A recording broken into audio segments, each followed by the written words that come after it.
तो चलिए दोस्तों, हम उम्मीद करते हैं कि आप स्वस्थ होंगे, मस्त होंगे। आप सभी को मेरे YouTube चैनल पर आपका स्वागत है और अभिनंदन है। तो मैं आज आपको पढ़ाने जा रहा हूँ ऑब्जेक्टिव क्वेश्चन, जो ठोस अवस्था के यानी सॉलिड स्टेट का है। तो हमने बताया था कि मेरे YouTube चैनल पर आपको आना है तो आपको हर चीज़ मिलेगी। आप चाहे तो इसको नोट्स भी बना सकते हैं और याद भी रखते हैं, ताकि एग्ज़ाम में आए तो आपको इसका उत्तर देने में कोई असुविधा ना हो। ठीक है, तो हम उम्मीद करते हैं कि आपको समझ में आएगा अच्छी तरीक़ा से, और हम बताने का बहुत प्रयास करेंगे ताकि आपको कोई कमी ना हो। तो चलिए हम शुरू करते हैं आपका आज का चैप्टर। और ध्यान रहे, आपको मन से पढ़ना है, और मेरे से कोई कमियां हो, चाहे मेरे से कोई गलती हो, तो मुझको क्षमा कर दीजिएगा, और हम अपना गलती जो है अगली बार से सुधार लेंगे।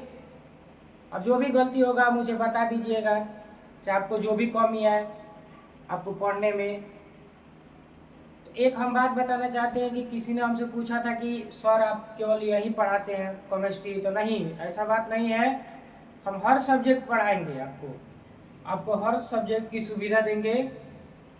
12th क्लास, 10th क्लास और 9th क्लास, माने हर एक क्लास के आपको सुविधा देंगे, जो आपको कमी ना हो। तो इसी के साथ हम अपना पढ़ाई जो है चालू करते हैं। तो आपको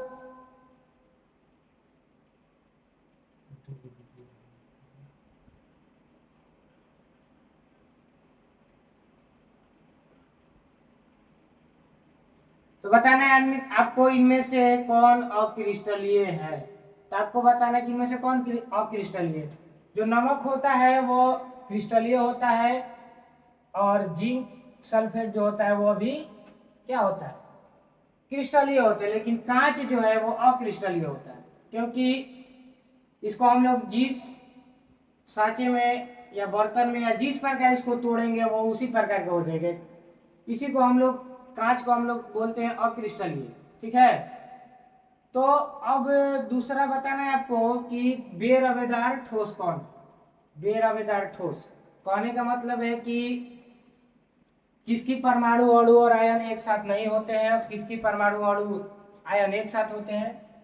उसी प्रकार दिया है आपको 4 ऑप्शन: शॉर्ट्स दोष, फ्रैंकलिन दोष, एब्सेंट और नॉन ऑफ दिस। तो ये तो ऑप्शन नहीं होगा। ये जो एफ सेंटर होता है,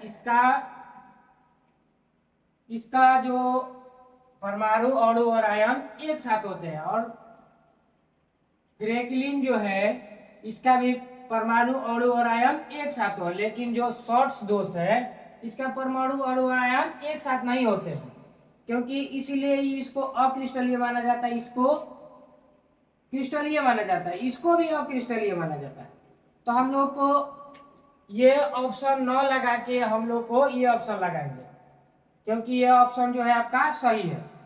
ठीक उसी प्रकार हम तीसरा बता रहे हैं। देखिए, कह रहा है कि इनमें से अक्रिस्टलीय ठोस कौन है। फिर आपको उसी प्रकार बताना है कि इसमें से अक्रिस्टलीय ठोस कौन है। कहने का मतलब है कि वो ग्लास जो है वो अक्रिस्टलीय है, चीनी जो है क्रिस्टलीय है, और नमक भी क्रिस्टलीय है, और क्वार्टर्स ग्लास जो है क्रिस्टलीय है। तो आपको सोच समझ के आंसर लगाना है। कहने का मतलब है कि ये है वो अक्रिस्टलीय है, और ये भी अक्रिस्टलीय, और ये दोनों क्रिस्टलीय है। तो आपको सही उत्तर लगाना है। कहने का मतलब है कि कांच जो है ग्लास और कांच,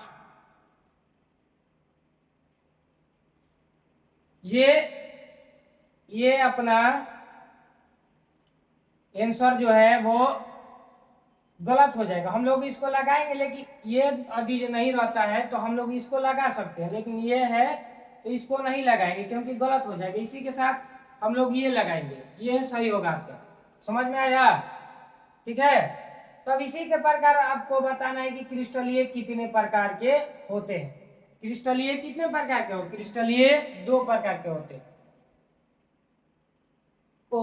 क्रिस्टलीय 3 प्रकार के होते हैं। 3 प्रकार के कौन? क्रिस्टलीय जो होता है 3 प्रकार के होता है। क्रिस्टल ये कितने प्रकार का होता है? 3 प्रकार के, 2 प्रकार के नहीं होता है, 4 प्रकार के नहीं होता है, ठीक है। और इसी के साथ हम लोग पांचवा बताएंगे, HCP इकाई सेल परमाणु की संख्या कितनी होती है।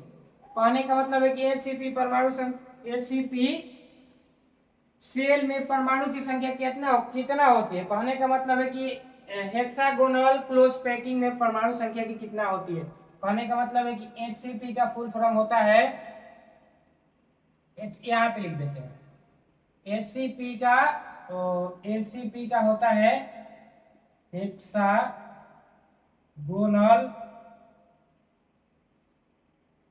हेक्सागोनल क्लोज पैकिंग, इसका फुल फॉर्म होता है। कहने का मतलब HCP का फुल फॉर्म होता है। कहने का मतलब ये है कि HCP का परमाणु संख्या कितना होता है, आपको मालूम नहीं है। इसका 4 होता है या 12 होता है या 7 होता है या 6 होता है। तो हम लोग का ऑप्शन ये जो है 6 होता है। काहे 6 होता है? क्योंकि ये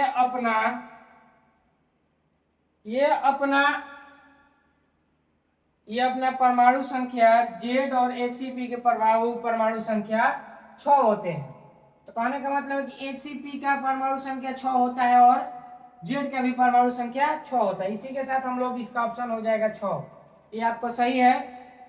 तो हम आपका ज्यादा टाइम नहीं लेते हैं, इसी के साथ अपना जो वीडियो है बंद करते हैं और आगे आपको बताएंगे।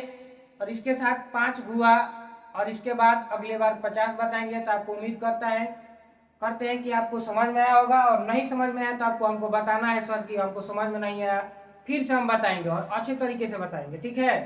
तो चलिए मिलते हैं आपको नेक्स्ट वीडियो में, और हम इसके साथ 2 चैप्टर पढ़ाएंगे। यदि आपको 1 चैप्टर में कोई कमी हो तो हमको बताइएगा, और अगले वीडियो में आपका 2 चैप्टर आएगा। चलिए धन्यवाद, जय हिंद, जय भारत।